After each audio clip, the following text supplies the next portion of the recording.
time is now.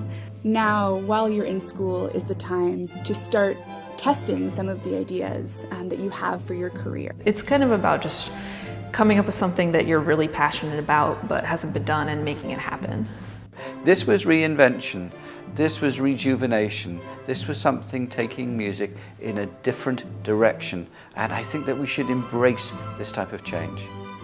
They're out in the community, sometimes even beyond Boston, developing projects, expanding their networks, forming collaborations, and these are all the pieces of a professional musician's life. Our students really have the benefit of getting a head start while they're still in school.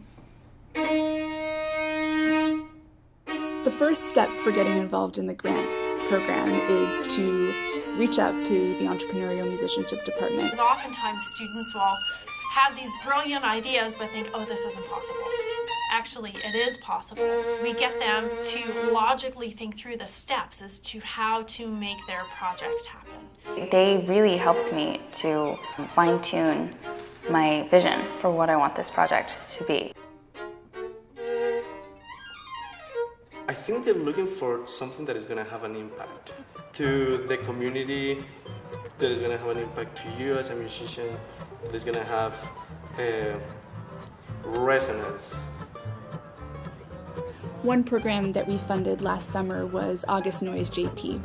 It was a celebratory pop-up concert series, and it was a really fun way to introduce the Jamaica Plain neighborhood of Boston to the wealth of musicians that live right in their backyard.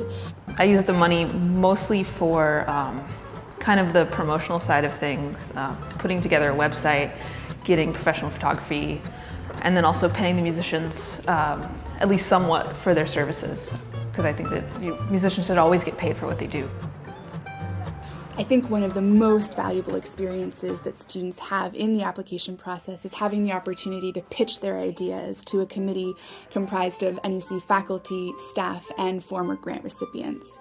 So we could ask him to revise one of the deliverables in the application. And having a student articulate why it's entrepreneurial, we also ask them to identify who is it serving or what is the niche that it's filling. Today's adults and children have not been taught to value classical music, let alone understand it. As a consequence of this, you just have to be convincing. Even if you don't know where you're going, you just have to be convincing that what you're doing is the best and that some sort of level everything is going to work out and they help you figure it out.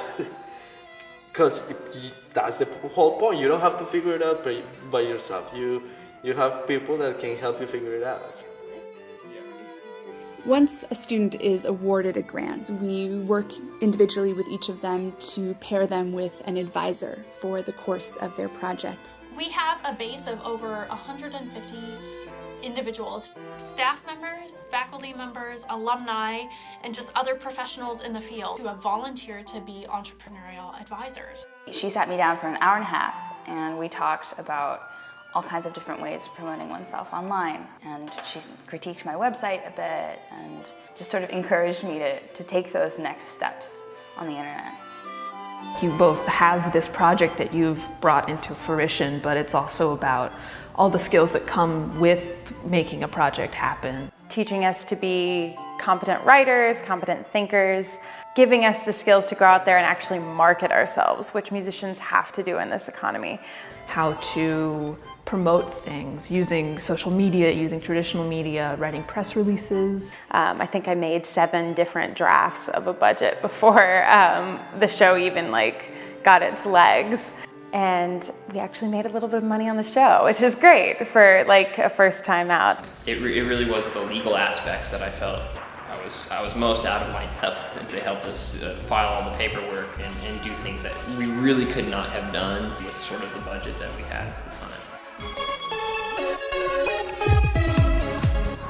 Acoustica Electronica is a really unique concert format that was developed by Colin Thurmond, who is a DMA student here at NEC. I think that we've been a place for him to come and kind of think through the most strategic way of building a performance company. We're really trying to break the traditional relationship between the performer and the audience.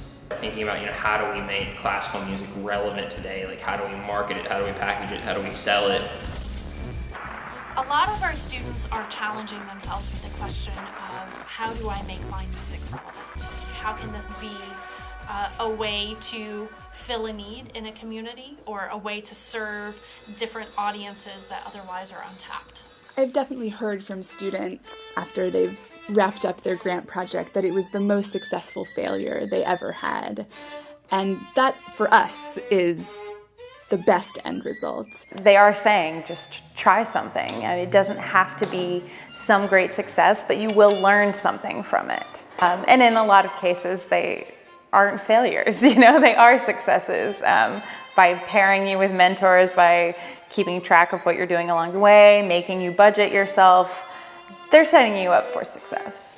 We want to see some of these projects live on, and the best way that we can help students do that is to help them develop skills in fundraising and to help them look for alternative sources of funding so that they're able to continue developing these projects in the years to come. And to me, I think it's really important in becoming a complete musician, and NEC is realizing that by giving us the EM department.